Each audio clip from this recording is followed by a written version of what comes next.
დასრულდა რეკლამა, ახლა ვაგრძელებ დისკუსიას. რომ არ ყოფილიყო თავის დროზე წინა ელჩი ამერიკის შეერთებული შტატების, თქვათ ევროკავშირის ელჩი ან სხვა ელჩები, ვინ გამოიყვანდა იმ ხალხს, რაც გამოდიოდა? მეგობრებო, ორბანის განცხადება მინდა გითხრათ, ახალი იცით, რომ შეაჩერეს სიამაყი თქვა, რომ ევროკავშირში გაერთიანება შეაჩერეს და სულ უფრო უკრაინის და სულ უფრო და უფრო ცელდება ესეთი აზრი და მეც დარწმუნებული რომ ევროპა უბრალოდ კარგ და ცუდ პოლიციას თამაშობს. ანუ ინგლისი საფრანგეთი ეუნება როგორ არა და ამაზე არის ცუდი პოლიციელის როლი და ის არ აძლევს. რახან კონსენსუსით უნდა მიიღწიოს შეთანხმება და ამბობს მე ზელენსკის ამ გოიმს, ამ ცუდ კლოუნს ატყუებენ რომ აი ძმაო ჩვენ შენსკენა ვართ მაგრამ უნგრეთმა დაგბლოკარა რუსეთმა ორბანი ხო და ძალიან კარგად აქვს დაწყობილი ხო ყველამ ძალიან კარგად იცის რომ ევროკავშირში არც მოლდოვას და არც მით უმეტეს ომში მყოფი უკრაინის მიღება არ შეიძლება ეს იცის ყველამ მე მგონი ზელენსკიმაც არიციან მხოლოდ ლიბერდებილებმა ჩვენთან რომ გვაბოლებენ რომ თურმე იქ მთელი ამბები ხდება და ასე შემდეგ ის გაუკეთეს ხო იცი მიუხედავად ყველაფრისა ერთი უნდა აღნიშნოთ რომ roaming-ის ზონა აღარ არის და უკრაინული ნომრით შეიძლება პირდაპირ დარეკვა კი ხო მე მგონი გაძვირდა მომსახურება ჩემი აზრით ანუ მთელი თემა ეგ არის კარგი ეს იქით იყოს შესაბამისად ჩვენ მივედით იმ დასკვნამდე რომ ორი ფაქტორია ერთი არის თვითონ არიან დაბადებით დებილები და მეორე არის ის რომ დამკვეთებმა არასწორი ინსტრუქცია მისცეს მაშინ როდესაც უთხრეს რომ არ შეხვიდეთ და დაგეხმარებით და რევოლუცია იქნება ეს ორი რამ გამოიკვეთა. კარგი. მაგრამ როდესაც დაინახეს და ეს იყო მე მგონი უკვე 3 თვის წინ უნდა მიხვდარიყენ, ხო? დაინახეს, რომ ეს პრობლემა არის, ხო? როდესაც დაინახეს.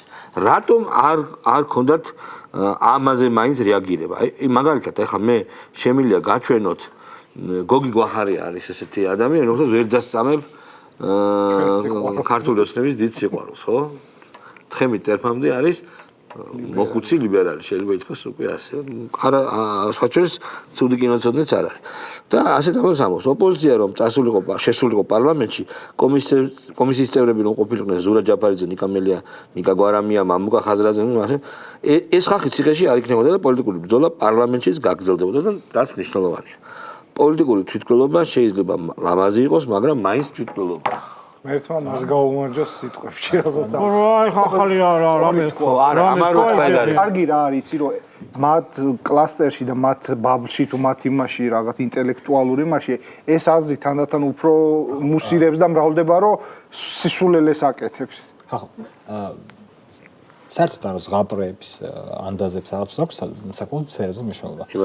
რამოდენიმე საუკუნის წინ ჰანს კრისტიან ანდერსონად დაწერა ერთი ძალიან კარგი მოთხრობა. სადაც მეფე და იმაზე იყო, მხატვარზე იყო, რომ მხატვარმა მოატყო მეფე იყო შეშველი. არავინ არ ეუბნებოდა.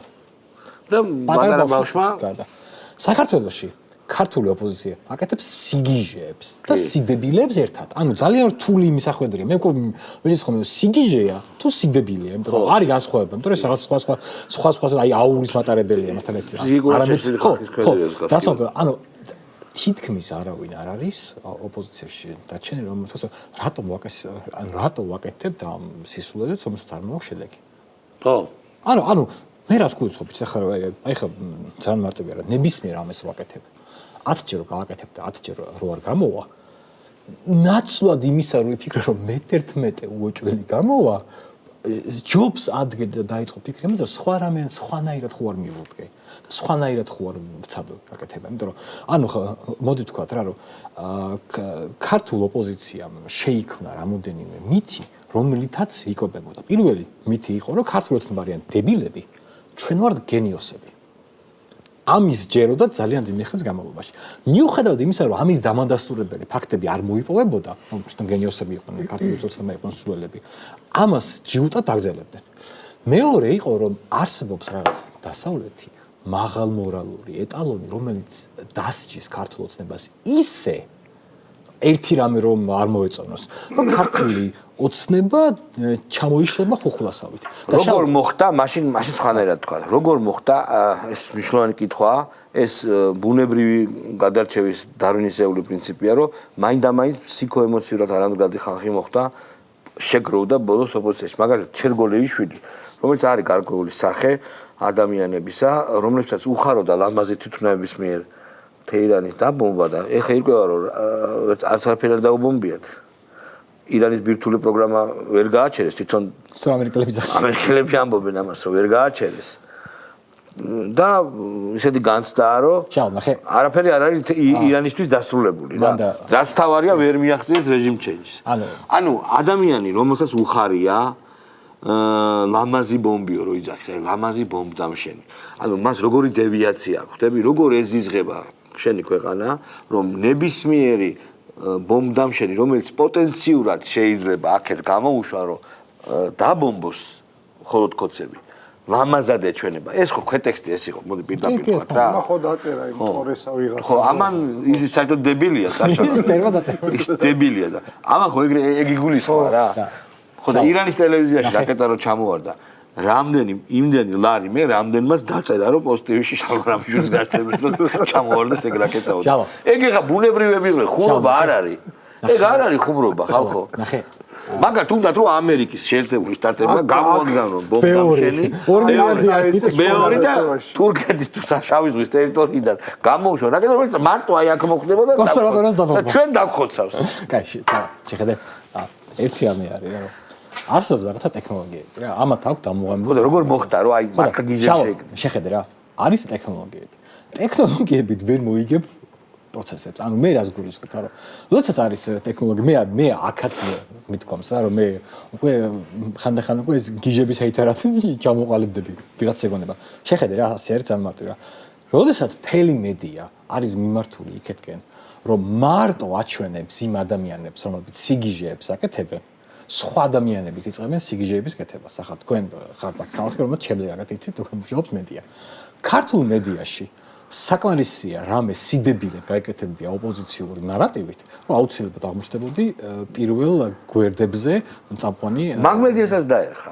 შავა, კი, მაგრამ ანუ მე რას გქოს. ბიჭო, აი ყველაფერი უხულასავით ეგრევა. აი ძალიან ბევრია, აი ძალიან ბევრი ადამიანი. შავა, მე ვიცნობ უამრავ ადამიანს ჩემს, ანუ ეს არის არა უნდა თქვა რა. აი ეს არის აი ჩემი საყვარელი პერსონაჟი 40 წლის არ შემდგარი დამწყები რეჟისორები და ვიღაც ტიპები, რომს ანუ აი ისა უჩაბაშიძე უჩაბაშიძნაირი ასადა მილიტარისტი არა მილიტარისტი ეგ რო შემდგარია ეგეთი უნდა ყავო რა ხო მილიტარისტი ექსპერტი რომელიც ყველაფერში ერკვევა ომში რაკეტებში ხელჩართულ ბრძოლაში ქსელებში პიარში და სხვა რაღაცებში ერკვევა თურმე და ამას აი ამ ტიპს ამ დევიან საცოდავ ტიპს აი მაგას ეყოფა რასაც ну кай არ მინდა მოძლებარგი აი ამ ტიპს ვიღაცები ძახდნენ რომ უკრაინა მოიგებს რატო და უჩახვა აი ხდები რა დონის რა სიგიჟია უჩახსნი და თუ რატო წააგებს რუსეთი უკრაინას რა და რატო უნდა დავიწყოთ ომი აქ ჩვენ რომ სანამდროა თორე მე უკრაინა არა ძმაო მე უკრაინა მოსკოვს რო აიღებს მე აქაც შემოვა ანუ შალო მე ვამბა მასტრამს ერთი პატარა მაგალითად შევეშები ამასე რომ ჩემი არის ყოველ ღამის ერთ-ერთი ასე ცუდი გაზართობი რომ რადიო თავისუფლება დებს ყოველდღიურად ფოტოებს აქციებიდან ხო ამ აქციებზე ყოველთვის არის ვიღაცა რომელიც კითხულობს წიგნებს კი რატო ანუ მე რას გვამხა ჩვენ აქ ვართ ხალხი რომელსაც კითხვა ძალიან გვიყვარს ობიექტურად ძალიან გვიყვარს საკითხული მაგრამ ვისაც უყვარს კითხვა ანუ ალბათობა იმის რომ აქციაზე წახვიდე წიგნის აი ძალიან მარტივად რომ ინტელექტუალების ხო და ანუ მე რას გულისხმობ ანუ რადიო თავისუფლებამ დაამუღამა რომ ვიღაცა შტერი ბავშვები ამუღამებენ რომ თუ გინდა რომ გამოგაჩინო უნდა მიხვიდე და სათვალეს რო იკეთებენ იმისთვის რომ უფრო მეტი გამო უნდა მიხვიდე და აქციაზე დაიწყო წიგნის კითხვა და ეს არის შალო ეგ არის პასუხი დავიგე ასე მაინც არ არის პასუხი რატომ მოხარიათ ეს არის ხო არა როგორ მოხდა რომ რაღაც გარკვეული ბუნებრივი შერჩევის შედეგად ეხლა ვინც არის ფსიქიკური გადახრებით შეშლილებით დეგენერაცია. ეს მარტივია. ზოგადად ყველანაირი ესეთი ანუ აგენტი შეიძლება ცოტა ჭკვიანიც იყოს, კაიგე და არა, აი უბრალოდ ყოფით დონეზე დებილები არიან რა. ყველანაირი ფსიქოლოგიური, ეს ხო იდეოლოგიური ფსიქოლოგიური ომის ნაწილი იყო ეგ აქციები. ყველაზე პირველი ტარგეტი არის პანიკიორების ტარგეტი რა, იმიტომ რომ ობიექტურად ესე არის, იმიტომ ის ჯარში ერთი კაცი თუ პანიკაში ჩავარ და მთელი ჯარი შეიძლება წაიყოლიოს რა ესე არის ამიტომ არის რომ აქაც ყველაზე მეტად მოხვდა იმათ ვინც ბუნებით იყო ესეთი პანიკისკენ მიმართული ადამიანი და ვინც პანიკისკენ მიმართული ადამიანი ფოთვარი ადამიანია იმას აქვს რაღაცა აი ეს სახიობები ხო მილიტარისტი სახიობები პრობლემები მე არ ვფიქრა ეს რომ ეს არის მაინც და მაინც ხასიათი დავარქოთ მოდი რა ხასიათი დავარქოთ ესეთი ხასიათის ადამიანები არიან და გასაგები რატომ ეს იყო ტარგეტირებული ესე იგი ესეთ ადამიანებზე იმიტომ რომ ესეთი ადამიანების რაღაცა მხრივ რაღაც ეფექტი ჰქონდათ იმიტომ რომ რაოდენობასა და გაშუქებას შორის ძალიან დიდი განსხვავება იყო 50 კაცი დადიოდა გაშუქება იყო რა ვიცი რამხელა გეგონება მესამე სოფლიო ომი დაიწყო ისეთი გაშუქება იყო ხო და ბუნებრივია რატომ იყო ეს ფსიქოლოგიური ადამიანები იმიტომ რომ სწორედ როდესაც შენ გინდა რომ ქვეყანა დემორალიზაცია მოახდინო ჯერ თქვა რა არის სუვერენიტეტის პოლიტიკა სუვერენიტეტის პოლიტიკა არის შეშინდან გამოსვლის პოლიტიკა ხო ეს არის და ჩვენ პასუხისგებლობას ვიღებთ აღარ გვეშინია რაღაცა გამოწვევების აღარ ვაბარებთ როგორ აღარა ვართ ბავშვების დიდები ვართ ხო დიდები ვართ ესა განცხადება ხო პოლიტიკური განცხადება და ამ დროს უნდა გამოიყენო ის ადამიანები რომლებიც გეტყვიან რომ არა ვართ ჩვენ დიდები ჩვენ ვართ ბავშვები შიშრები და ჩვენ დამოკიდებული ვართ ლამაზ თვითმფრინავებზე და ბუნებრივია ესეთ ადამიანებს მართლაც ეშინოდათ ბევრს მართლაც ეშინოდა რაღაცეების იმიტომ რომ ესეთი ბუნების ადამიანებზე იყო გათვლა ამიტომაც ყოველთვის როდესაც შენ გინდა რომ დემორალიზაცია გამოიწვია მოწინააღმდეგე ქვეყანაში ესეთ ფსიქოტიპებზე მუშაობ ხო მაგრამ ესეც არ იწვევს დემორალიზაციას რატომ არ იწვევს ესე ვთქვა იმიტომ არ იწვევს რომ საზოგადოება უკვე დიდი ხანია ესეთი ადამიანების განწყობების თხოვებაში მიხვდა კარგად ხო ერთხელ როდესაც ისე რა ქვია ესეთი ადამიანების განწყობის გამო აღმოჩნდება რაღაც მძიმე მდგომარეობაში მე 2003 წლის შემდეგ მეორედ მესამედ მეოთხედ ხედავ რომ აღარ გინდა რა ერთი და იგივე ხო ანუ ის ჩვეულებრივი ადამიანი აი ზოგადად ყოველთვის ჩვეულებრივი ადამიანი პირველ ურთიერთობაში ემოციურად აგებს ესეთ ადამიანთან აგებს იმიტომ რომ თუ არა აქვს მას შესწავლილი ჩვეულებრივი ადამიანი უყურებს ზეგავლენის ქვეშ უყურებს სხვა ადამიანს როგორც მისნაირს ხო თურმე არ არის შიზოიდია როდესაც ის სხვანაირად იქცევა ის იბნევა დაბნევის მომენტია და ეხლა როდესაც უკვე მრავალწლიანი დაკვირვების შემდეგ შეგიძლია უკვე რაღაც ანალიზი გამოიტანო და ქცევა შეცვალო მიხვდები რომ ეს არის უბრალოდ ემოციური შანტაჟი და შეგიძლია დაიგნორო ყველაზე ეფექტური არის რასაც აკეთებს ხელისუფლებას ხო იგნორი და საკუთარი თავი თვითონ დაღალო მე ვიტყოდი რომ გარდა ამ ფსიქოლოგიური მომენტის არის პოლიტიკური მომენტი რა ჩვენ ადრეც გვისაუბრია რომ ლიბერალურმა კლასმა განიცადა დიდი დაღმასვლა.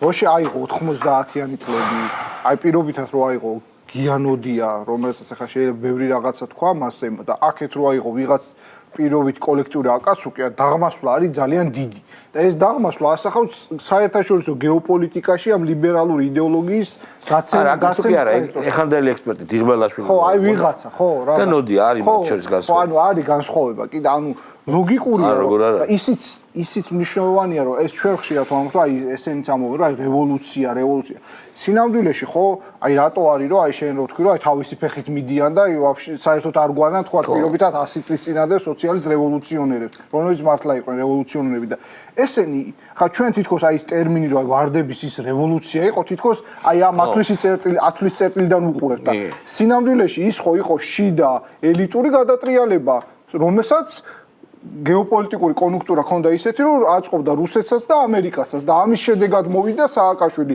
რომელიც იყო შევარდნაძის, ასე ვთქვათ, იუსტიციის მინისტრი და ანუ ის რაღაცაზეც სასათბურე პირობები იყო მაინც. ხო რა, რამაც 2003 წელს მოიყვანა და ლოგიკურია, რომ ეს დაღმასვლა რომ მოხდა და ეხლა რომ ხელისუფლება დგას მყარ პოზიციაზე და შიგნიდან არ ხდება რღვევა, ისინი აი ამ რაღაცა უაზრობაში ეფლობიან და ეს არის. ზაზაკ ხო დაასრულო?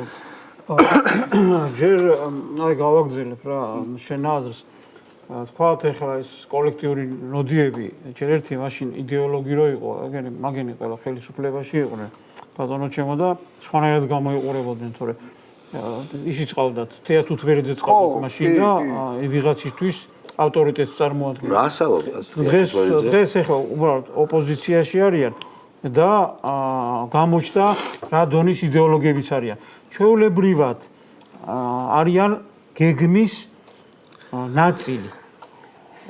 ეს ხალხი თვითონ გადაწყვეტილებებს ვერ იღებს.